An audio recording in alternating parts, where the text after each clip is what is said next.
The words were not shouted. They were delivered with the chilly precision of a surgeon's blade, designed not to tear the flesh, but to sever a nerve, quietly and irreparably. You're not her mother, Elara. We need to be realistic about your role now. Catherine stood by the mantelpiece, one polished hand resting on the cool marble, the other holding a porcelain teacup. My teacup. One of the said Arthur, and I had bought in a small shop in York on our honeymoon. Her smile was a perfect, rehearsed curve that did not touch her eyes. Her eyes, cool and grey as the November rain lashing against the window panes, were fixed on me. My son, her husband, Leo, shifted his weight by the door, his gaze landing anywhere but on my face. He studied the worn Persian rug, the scuff marks on the baseboards, the faint water stain on the ceiling from a long-ago leak. He was a ghost in his own childhood home. The words hung in the air, thick and suffocating. Your role now.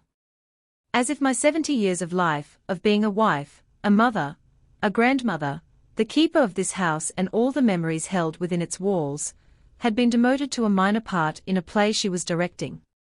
Lily, my granddaughter, had just left. Her small, warm hand had been in mine only moments before, her laughter still echoing faintly in the hall. Catherine's words were meant to erase that warmth, to recategorize my love as a service, a temporary convenience. I felt something inside me shift. It wasn't the fiery snap of anger I might have felt in my youth. It was something colder, heavier.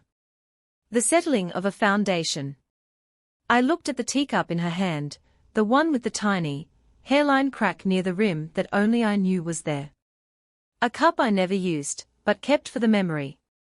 She held it so carelessly. I met her gaze, the placid, patient mask I had been unconsciously practicing for months finally settling into place. I gave a slow, deliberate nod. Understood, I said. My voice was quiet, perhaps a little frail, just as they expected it to be. The single word was a concession, a white flag. To them, it was the sound of surrender. To me, it was the sound of a lock clicking into place. The beginning. Leo visibly relaxed, a small, grateful sigh escaping his lips. Catherine's smile tightened, a victor's smile. They thought they had won. They thought the final stone had been laid in the path that would lead me out of this house and into a quiet, beige room somewhere, leaving my life in their capable, manicured hands. They saw an old woman, tired and grieving her husband, losing her grip. They did not see the woman Arthur had married. They did not see the woman who had built this life alongside him, nail by nail, memory by memory. They saw a problem to be managed. They had no idea I was about to become a student of their cruelty, a quiet archivist of their greed. That evening, after they left, I walked through the silent rooms. The house breathed with me, its familiar sense of beeswax, old books, and dried lavender a comforting presence. Arthur's presence. I ran my hand along the oak staircase he had spent a whole summer sanding and polishing. I paused in his study, the leather of his armchair still holding the faint impression of him. They wanted to strip this place of its soul, turn it into an asset, a line item on a spreadsheet. They wanted to erase me from it. But a person is not a house. A person is the memories held within it. And my memory, despite what they chose to believe, was perfectly, terrifyingly clear. I went back to the living room and picked up the cracked teacup Catherine had left on the saucer. I held it up to the light. The fissure was almost invisible, but I knew if I poured hot tea into it, the stress would eventually shatter the porcelain. It was a fragile thing, easily broken. But it was still beautiful. It was still mine. I put the cup away, carefully, in the back of the china cabinet. I would not make the mistake of underestimating the fragility of things. Or the hidden strength. The performance began the next morning. I made my movements slower, more deliberate. I would pause in the middle of a sentence, a look of faint confusion on my face, as if searching for a word that had slipped away. I let the mail pile up on the hall table, unopened. When Catherine called, her voice dripping with practiced concern, I kept my answers short and vague. "Oh, I'm not sure, dear." The days just seemed to blend together. I could almost hear the satisfied smile on the other end of the line. The role of the frail, forgetful matriarch was one they had cast for me, and I would play it with an unnerving authenticity. They made it easy. They spoke to me as if I weren't there, their voices lowered to a conspiratorial whisper when they thought I was napping in my chair. I wasn't. I was listening. "The maintenance is just too much for her," Catherine would say to Leo, her voice a silken thread of reason.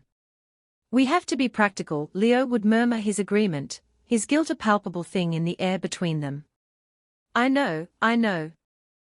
It's for the best." They talked about finances, about the market value of the property, about the escalating costs of in-home care versus the all-inclusive package at a place called Willow Creek Gardens. The brochure for it appeared one day on the coffee table, nestled between a seed catalogue and a letter from my cousin.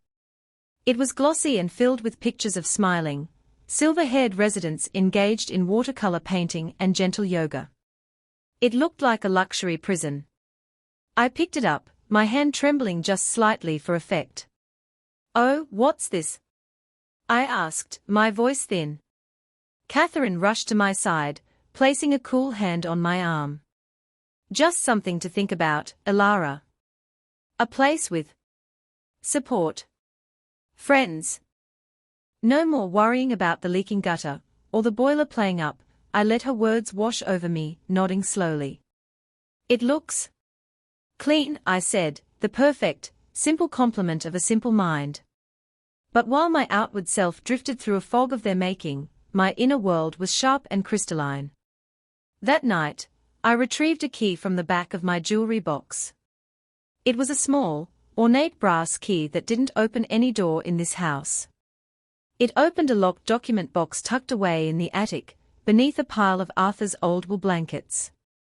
Inside was a black, leather-bound journal, its pages crisp and empty. And a pen.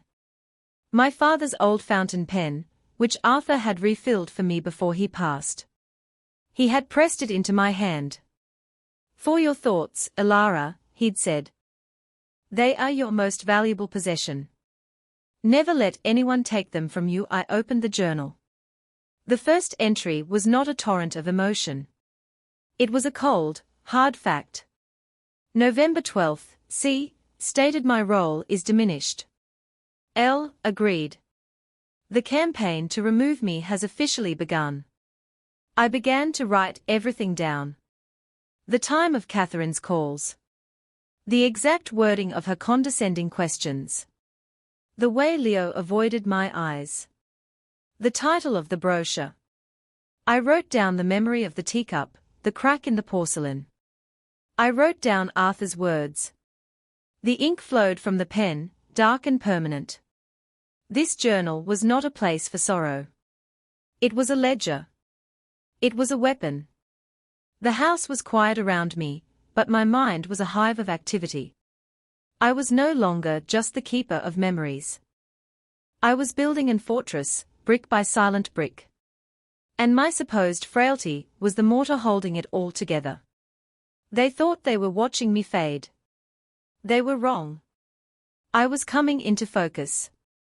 The rain continued for a week, a ceaseless, dreary curtain that matched the oppressive atmosphere. Catherine and Leo trailed behind them on their visits.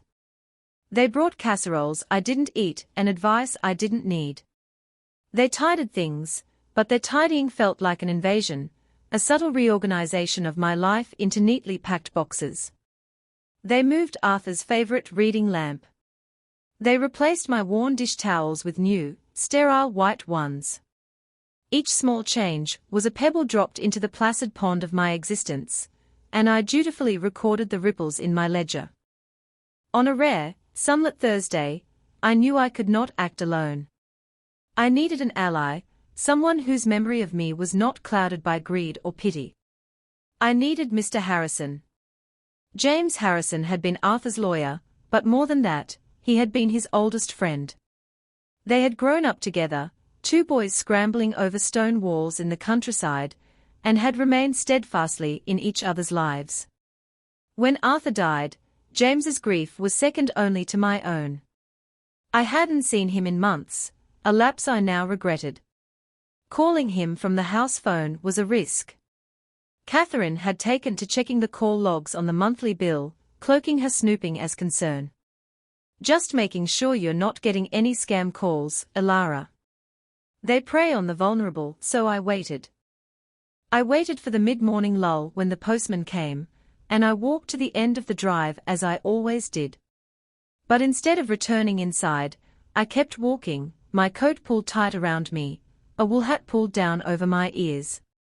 I walked the half-mile to the village, to the red phone box that still stood, an archaic sentinel, by the green. My hands were steady as I dropped the coins in. His voice was just as I remembered, calm and kind. "James Harrison speaking." "James," I said, my own voice softer than I intended. "It's Elara."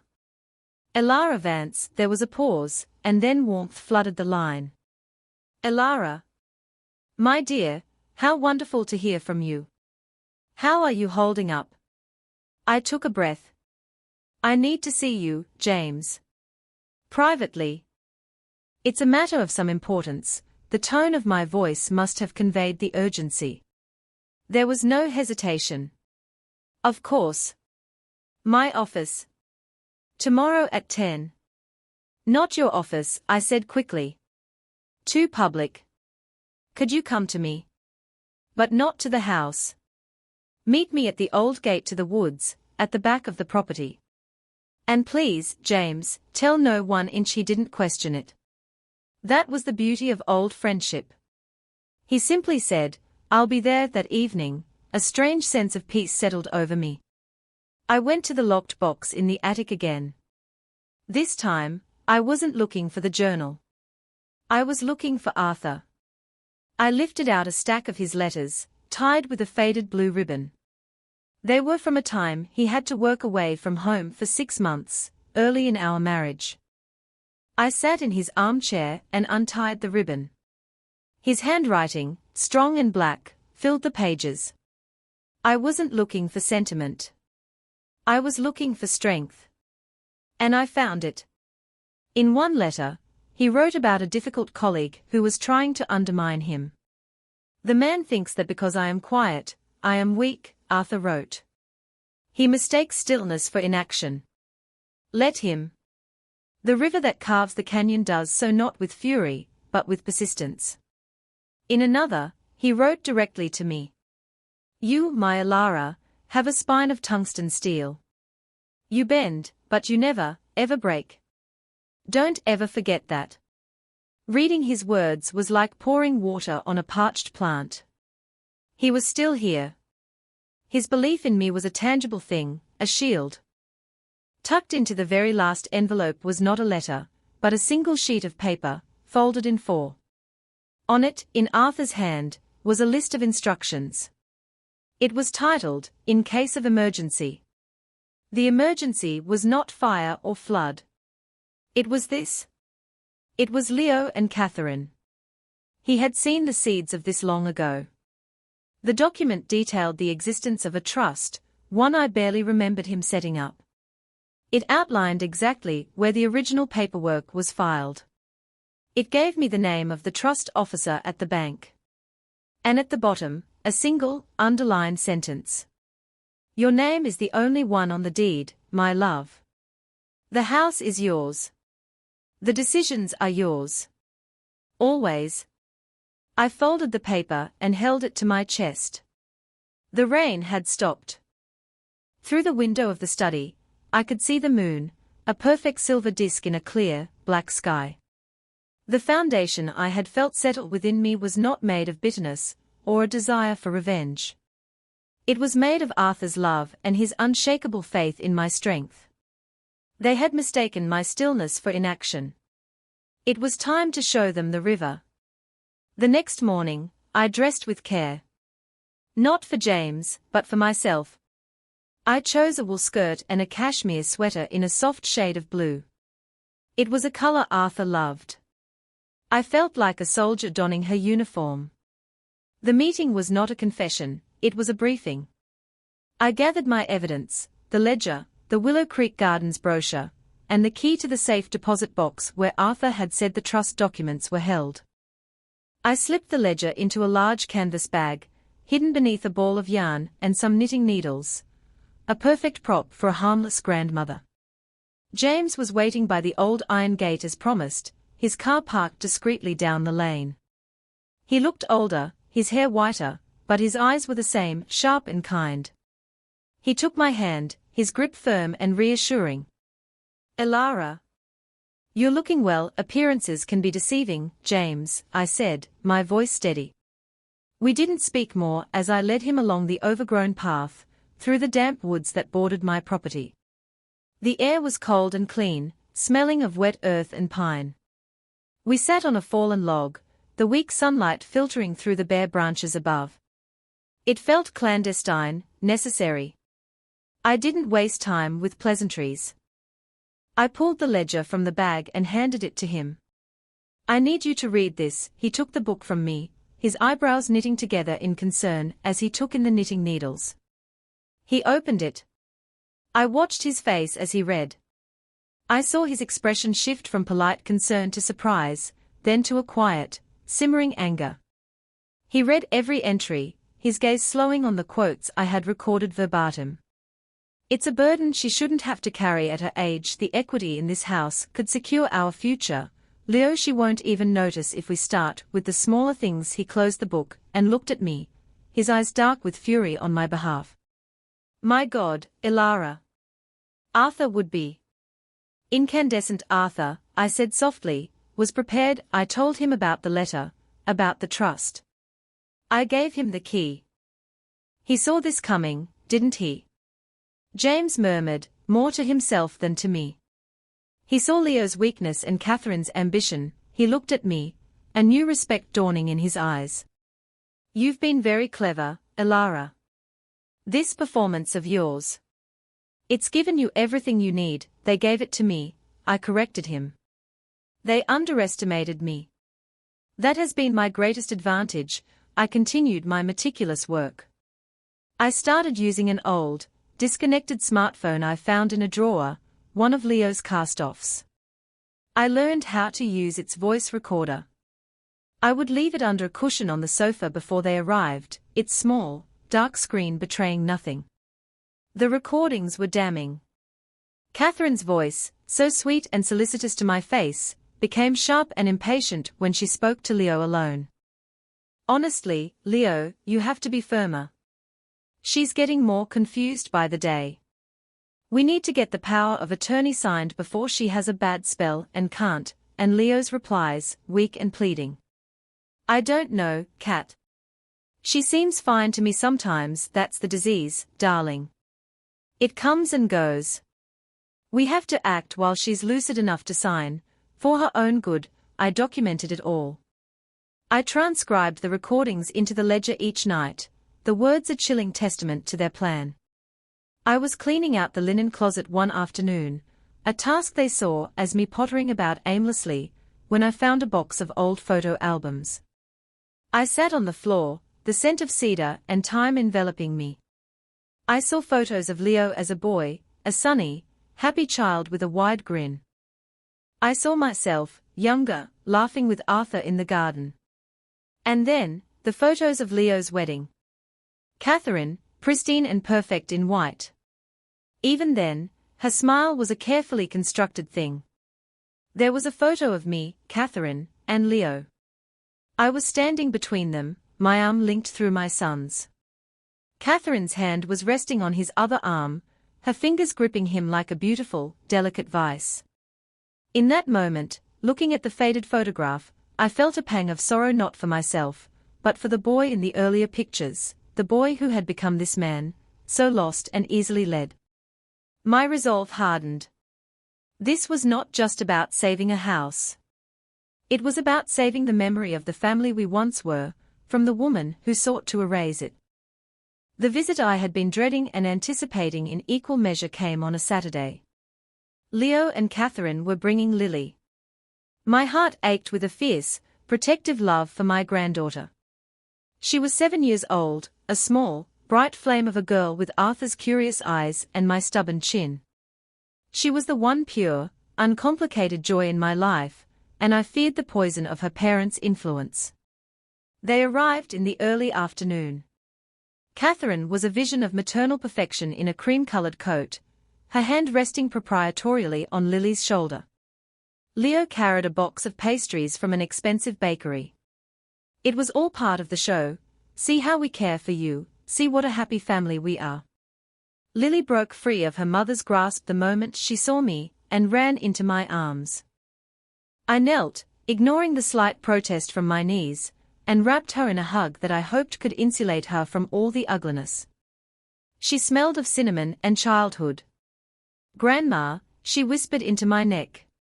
I missed you too, my darling," I whispered back, my eyes closed for a moment. Over her small head, I saw Catherine watching us, her lips pressed into that familiar, tight line. It wasn't a smile. It was an assessment. She saw our bond not as something to be cherished, but as an obstacle to be managed. "All right, Lily, let Grandma get up. Don't tire her out," Catherine said, her voice bright and brittle. We spent the afternoon in a strange pantomime of domestic bliss. Catherine directed the proceedings, suggesting we play a board game, then that Lily show me her new drawing book. All the while, she peppered her conversation with subtle digs, barbs wrapped in cotton wool.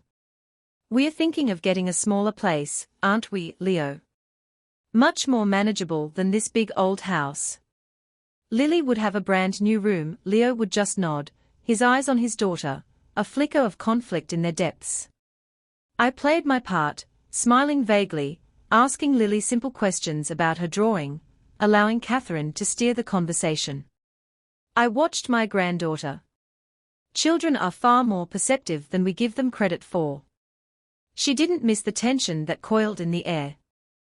I saw her small face grow serious as she listened to her mother's light, dismissive tone when speaking to me. She saw her father's averted gaze.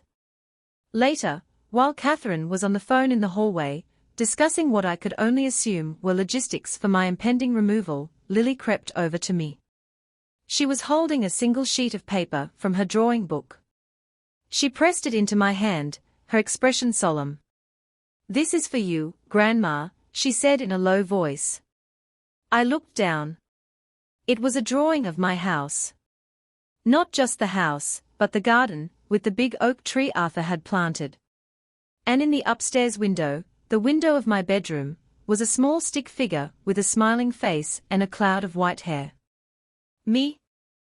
On the back, in wobbly, 7-year-old print, she had written, "I love you, Grandma. This is your home." My breath caught in my throat. It was more than a drawing. It was a truth. It was a validation. In her simple, innocent way, Lily had seen everything. She had seen what was real. This house wasn't just bricks and mortar to her, it was Grandma's home. It was her sanctuary, too. A wave of emotion, so strong it almost buckled my knees, washed over me. This fight was no longer just about my dignity or Arthur's memory. It was for her. It was to preserve this one small corner of the world where she felt safe and loved unconditionally, a place that wasn't subject to market values or her mother's ambition.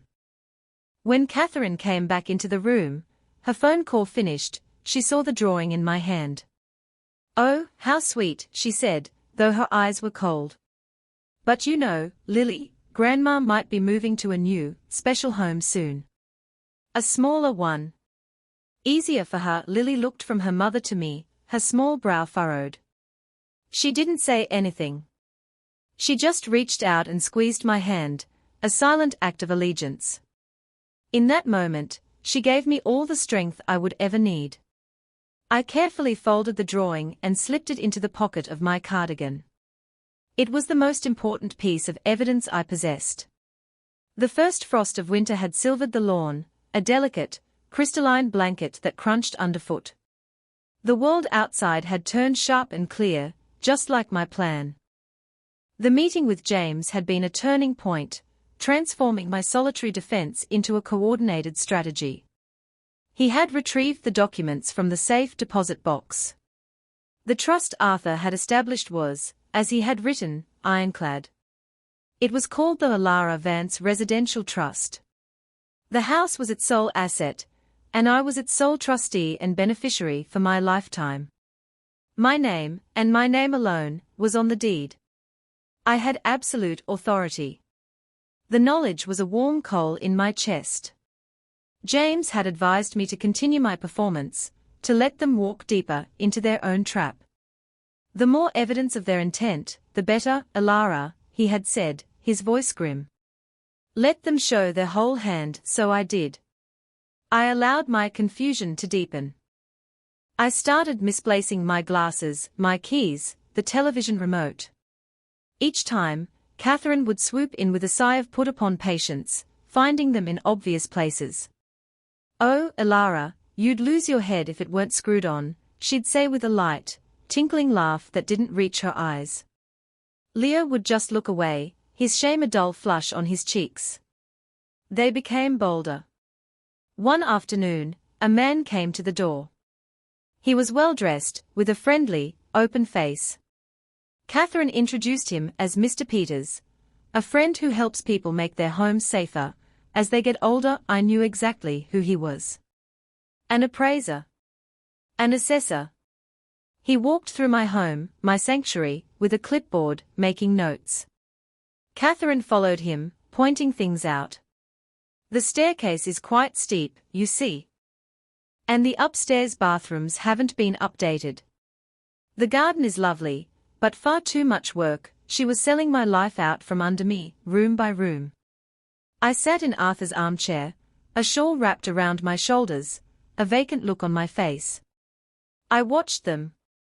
I listened to Mr. Peters's professional murmurings about potential and market adjustments. I heard him quote a number to Catherine in the hallway, a number that made her draw in a sharp, satisfied breath. When they came back into the living room, Catherine's face was glowing with a triumphant kindness. Mr. Peters has some wonderful ideas, Alara. Simple things, to make life easier for you. I just nodded. That's nice, dear. Inside, I felt a glacial calm. Every word they spoke, every action they took, was another nail in their own coffin. The phone calls with James were my lifeline. We spoke late at night, using burner phones we had agreed upon, simple, untraceable devices. He confirmed that all the legal preparations were in place. We had copies of my ledger, transcripts of the recordings, and certified copies of the trust and the deed. We had a timeline. The final act was approaching.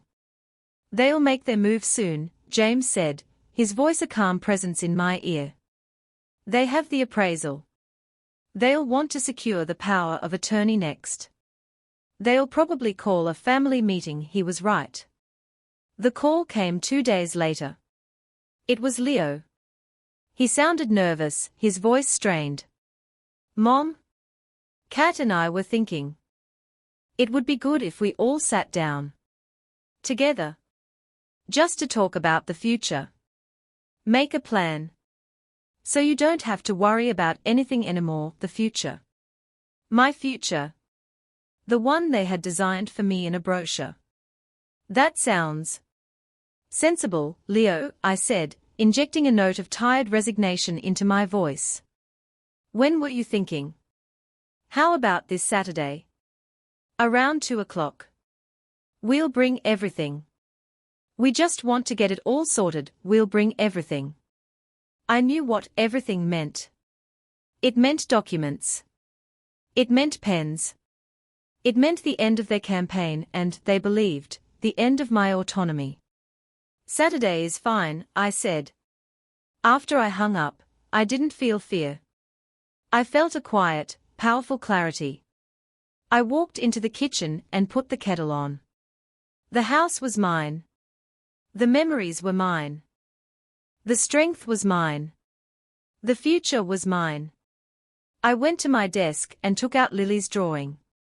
I smoothed it out, looking at the smiling stick figure in the window. I was not just reclaiming a house. I was defending a legacy. I was defending the truth. The final pieces were moving into place on the board. The trap, so carefully and patiently laid, was about to be sprung. The day of the meeting arrived, cold and brilliantly clear. The sky was a pale, cloudless blue, and the winter sun cast long, sharp shadows across the frozen lawn. It felt like a day for endings and beginnings. I spent the morning in quiet preparation. It was a ritual. I dusted the mantelpiece, polishing the marble until it gleamed. I arranged a small vase of winter jasmine on the coffee table, its tiny yellow flowers a defiant splash of color against the starkness of the season. I was not preparing a stage for my defeat, but a courtroom for my vindication. I dressed in the same blue cashmere sweater and wool skirt. My armor. In my pocket, my fingers found the folded paper of Lily's drawing, a constant, tangible reminder of my purpose. I did not feel nervous. I felt a profound and steady calm, the stillness of the river just before it meets the sea. At precisely 2 o'clock, their car crunched up the gravel driveway. I watched from the window as they got out. Catherine was wearing a sharp, dark grey suit, her hair pulled back in a severe, elegant chignon. She carried a leather portfolio. She looked like an executioner. Leo trailed behind her, his face pale and drawn. He was carrying nothing. He was a passenger in his own life, and his wife was at the wheel. I opened the door before they could knock. I smiled my vague, gentle smile. "Hello, dears. You're right on time." They stepped inside, bringing a chill with them. "Hello, Ilara," Catherine said, her voice smooth as glass. "We thought it best to be prompt. No sense in dragging these things out." They settled on the sofa, opposite my armchair. Catherine placed the leather portfolio on the coffee table between us. She clicked it open with a sound that seemed unnaturally loud in the quiet room. It was filled with papers, neatly tabbed and organized. "Now, Ilara," she began, adopting the patient, condescending tone she reserved for these occasions. "Leo and I have done a lot of research. We've found a wonderful place for you. Willow Creek Gardens. It's got the best care rating in the county. And we've spoken to our financial advisor. By selling the house, we can set up a fund that will cover the costs completely, with plenty left over for everything." She slid a document across the table. It was a power of attorney agreement. "This is the first step," she said softly. "It just allows us to handle things on your behalf. To sign the real estate contracts, manage your accounts. It takes all the stress off your shoulders." I looked at Leo. He was staring at his hands, his knuckles white. He wouldn't look at me. He was ashamed. He was weak. But he was complicit. I reached out a slightly trembling hand, a nice touch, I thought, and picked up the document. I held it as if I didn't know what it was. I looked at the dense blocks of text, the lines waiting for my signature. This was it. The moment of their victory. "It's a lot of words," I said, my voice faint. "It is," Catherine agreed, her voice gentle. "But it's just a formality. A way for us to help you." She slid a pen across the table. An expensive, silver pen. It lay there, gleaming, next to the papers that would sign my life away. I looked at the pen. I looked at Catherine's expectant, triumphant face. I looked at my son's bowed head. Then, I looked toward the window. Right on cue, a modest black car pulled into the driveway behind theirs. The doorbell rang. Catherine frowned, her perfectly orchestrated moment interrupted. "Are you expecting someone, Ilara?" "I am," I said. My voice was different now. The quaver was gone. It was clear and steady. I stood up, straighter than I had stood in months, and walked to the door. I opened it to find James Harrison standing on the step, a simple brown briefcase in his hand. He smiled at me. Am I late? You're perfectly on time, James, I said, stepping aside to let him in. The shift in the room's atmosphere was instantaneous and absolute. The air, which had been thick with a predatory sort of patience, suddenly crackled with tension. Catherine's polished smile froze, then vanished completely. Her face, for the first time since I'd known her, was an open book of confusion and suspicion. Leo looked up, his expression one of pure shock, his eyes wide as he recognized his father's oldest friend.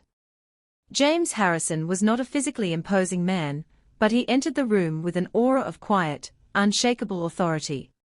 He nodded curtly at Catherine, his gaze lingering on her for a moment with undisguised distaste. "Catherine," he said, his voice level. He then looked at Leo, and his expression softened with something that looked like pity. "Leo," he walked over to me and placed a comforting hand on my shoulder before taking a seat in the wingback chair adjacent to mine. He set his briefcase on the floor beside him. We were a united front. "What is this?" Catherine demanded, her voice losing its silken edge, becoming sharp and metallic. "What is he doing here?" "James is my legal counsel," I said calmly, resuming my seat in Arthur's armchair. I felt a strength flowing into me, as if Arthur himself was sitting there. I thought it would be prudent for him to be present for a meeting about my future. Catherine exchanged a panicked look with Leo. The script had changed. An uninvited actor had walked onto her stage. She quickly tried to recover, forcing another tight smile. "Well, of course. Transparency is very important. We have nothing to hide. We are simply trying to ensure Alara is taken care of." She gestured to the papers on the table. "As Mr. Harrison can see, this is a standard power of attorney agreement. For her benefit." James didn't even glance at the document. He leaned forward slightly. "I have no doubt it is a standard agreement," he said, his voice dangerously mild. "But I'm afraid it is also entirely redundant." He reached down and opened his briefcase. He did not pull out a stack of papers. He pulled out a single, leather-bound volume. My ledger. He placed it on the coffee table next to her portfolio. The simple, dark book seemed to radiate a power that made her glossy documents look cheap and flimsy. "Alara has been a meticulous record keeper," James said. He then pulled out a small, digital voice recorder. "And a very diligent archivist." Leo flinched, as if he'd been struck. His face went from pale to ashen. Catherine stared at the recorder, her mind clearly racing, connecting dots, realizing the depth of her miscalculation. "I don't know what you're implying," she said, her voice high and strained. "We have only ever acted out of love and concern for Alara." "Love?" James's voice was soft, but it cut through the room. He flipped open the ledger. "Is it love to call the woman who raised your husband a burden? Is it love to tell her she no longer has a significant role in her own family? Is it love to get her home appraised behind her back and plan to sell it for your own financial security?" With each question, he was quoting their own words back at them, words I had recorded in black ink. Catherine's face crumpled. The mask of polished civility shattered, revealing the raw, ugly greed beneath. She looked at me, her eyes filled with a dawning, horrified understanding. She hadn't been managing a frail, confused old woman. She had been performing for a judge and jury of one. The quiet, forgetful woman in the chair was a ghost she had invented, and the real Alara had been watching her all along. The quiet climax was not a shout. It was the rustle of a single piece of paper, as James pulled the final document from his briefcase. It was the deed to the house. He slid it across the table. "Perhaps you should read this. And the associated trust documents. You'll find the Alara Vance Residential Trust gives Alara, and Alara alone, complete and total authority over this property. For the duration of her life. It cannot be sold. It cannot be transferred. Her decisions are final. Arthur made sure of that. Catherine stared at the deed, at my name, printed in clear, unequivocal black ink. The color drained from her face, leaving behind a waxy, sallow pallor. The fight went out of her. It wasn't a slow leak, it was a blowout. The ambitious, calculating woman was gone, replaced by someone small and cornered. Leo finally broke his silence. He made a strange, choking sound, a half-sob, half-gasp. He looked at me, and for the first time in a very long time, I saw the little boy he used to be, lost and terrified. "Mom," he whispered. I didn't, but he couldn't finish. What was there to say? That he didn't mean it. That he was just following orders. It was too late for that. The silence that followed was heavy, broken only by the ticking of the grandfather clock in the hall, a sound that had measured the days of my life in this house, steadfast and true. I finally spoke. My voice was not angry. It was not triumphant. It was simply the voice of a woman who had reclaimed her own narrative. "The performance is over, Catherine," I said quietly. She flinched at my words, at the directness, at the clarity. "You saw what you wanted to see. A problem to be solved. An asset to be liquidated. You never saw me at all." I turned my gaze to my son. "And you, Leo. You let her. You let her diminish the memory of your father and the dignity of your mother. You stood by and said nothing." He began to cry then, silently, tears tracking down his cheeks. They were tears of shame, not of sorrow for me. I stood up and walked to the hallway. By the door were 2 suitcases. I had packed them that morning. One for him, one for her. Just a few essentials. I had learned to be practical. I brought them into the living room and set them down on the worn Persian rug. "I believe these are yours," I said. It was the final, quiet, devastating move. It was an act of severance so complete it needed no raised voice. Catherine stared at the bags, her mouth agape. This was a consequence she had never, in all her careful planning, anticipated. This quiet, decisive eviction. "You can't," she started, her voice a reedy whisper. "I can," I said. "This is my house." I walked to the small bowl on the hall table where we all kept our keys. I picked up the set they had used to let themselves in and out of my life for the past year. I held them in my palm. The metal was cold. "You won't be needing these anymore." I didn't throw them. I didn't make a grand gesture. I simply held them out to Leo. He looked at the keys, then at my face, and he finally understood.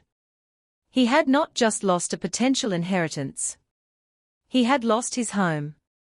He had lost his mother. He shakily took the keys from my hand. Catherine, defeated and silent, grabbed her portfolio and her coat and walked out the door without another word. Leo lingered for a moment, his face a mess of regret. "Mom, I'm so sorry," he choked out. I looked at my son, the man he had become, and I felt a deep, profound sadness. "I know," I said. And in that moment, I used their own word, the word that had started it all, and gave it back to them, imbued with a new and final meaning. I gave a slow, deliberate nod. "Understood." He turned and followed his wife out into the cold, clear afternoon. I closed the door behind them, the solid, comforting click of the latch echoing in the sudden silence. I was alone. But I was not lonely. The house breathed a sigh of relief with me. It was ours again. Mine and Arthur's. And Lily's. I went to the window and watched their car back out of the drive and disappear down the road. It was over. The quiet rebellion had ended in a quiet, complete victory. Days later, the call came. I was in the kitchen, kneading dough for bread, my hands dusted with flour. The scent of yeast was in the air. The winter sun streamed through the window, warming my face. The house was peaceful, the oppressive tension of the last few months finally gone, like a fever that had broken in the night. The phone rang, and I knew, with a certainty that settled deep in my bones, who it would be. I wiped my hands on my apron and answered. "Hello. Mom?" Leo's voice was wrecked. It was thick with tears, ragged with sleeplessness. He sounded like a little boy who had woken up from a nightmare. "Mom, it's me." I was silent for a moment, letting him sit with the word. Mom? A title he had so easily allowed Catherine to strip of its meaning, now spoken like a prayer. "I know who it is, Leo," I said. My voice was calm, not cold, but not yet warm. It was neutral ground. He took a shuddering breath. "She's gone, Mom." "Catherine." "She packed her bags the next day. She said I was weak. That I'd cost us everything." There it was. The transactional nature of their relationship laid bare. When the asset was gone, so was the affection. "I'm sorry to hear that," I said, and I meant it. I was sorry he had built his life on such a hollow foundation. "I have nowhere to go," he whispered, his voice cracking. "I'm staying at a motel. I made a mistake. A terrible mistake. I was wrong. I was so wrong." He was weeping freely now, the ugly, gulping sobs of a man whose world had crumbled. I listened. I did not offer empty platitudes or a quick, easy forgiveness. That was not my role anymore. Arthur's voice echoed in my memory, from one of his letters. "Forgiveness, my love, is not a gift you give to someone who has wronged you. It is a door you open for yourself, when you are ready to walk through it." I was not ready to open that door for myself yet. But I could show him where the handle was. "What you did, Leo," I said, my voice steady and clear, "was a betrayal not just of me, but of yourself, and of the memory of your father. That is a heavy thing to carry," he just sobbed in response. "Yes. I know, atonement is not a word, Leo. It is an action. Many actions. Over a very long time. You have a long road to walk if you want to find your way back. And you have to walk it alone." "I will," he pleaded. "I'll do anything." "Then start," I said. "Start by being the man your father always hoped you would be. Find your own strength. Stand on your own 2 feet. Stop looking for someone else to tell you who you are." There was a long silence on the line, filled only with the sound of his ragged breathing. "Okay," he finally whispered. "Okay, Mom." I ended the call. I did not invite him home. I did not promise that everything would be all right. The healing was his work to do, not mine. I finished kneading the dough, shaped it into a loaf, and placed it in the warmth of the airing cupboard to rise. The house was quiet, but it was a living quiet, filled with hope. That spring, Lily and I planted a garden. We knelt in the rich, dark earth together, side by side. Her small hands, stained with soil, carefully placed tomato seedlings into the ground. The sun was warm on our backs. The world felt new. She looked up at me, her face serious. "Is Daddy coming back?" she asked. "One day," I said. "When he's learned how to be a father again." She seemed to accept this, nodding with the simple wisdom of a child. She handed me a trowel. "Your turn, Grandma." I took it, and we worked together in the companionable silence, partners in creation, nurturing new life from the ground up. This house, this land, this life, it is a legacy. Not of money or property, but of resilience. And as I stand here now, in the quiet of my own home, a place I fought for not with shouting, but with silence, I want to say something to you. You, who may be feeling underestimated. You, who may be feeling invisible, your voice drowned out by the louder, more demanding voices around you. Your strength is not determined by the volume at which you speak. It is measured by the truth you hold within you.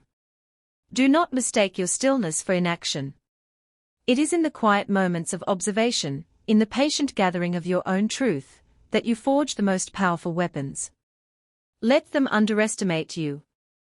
Let them mistake your kindness for weakness. Let them cast you in a role you did not choose. Your performance will be your shield, and your silence will be your sword.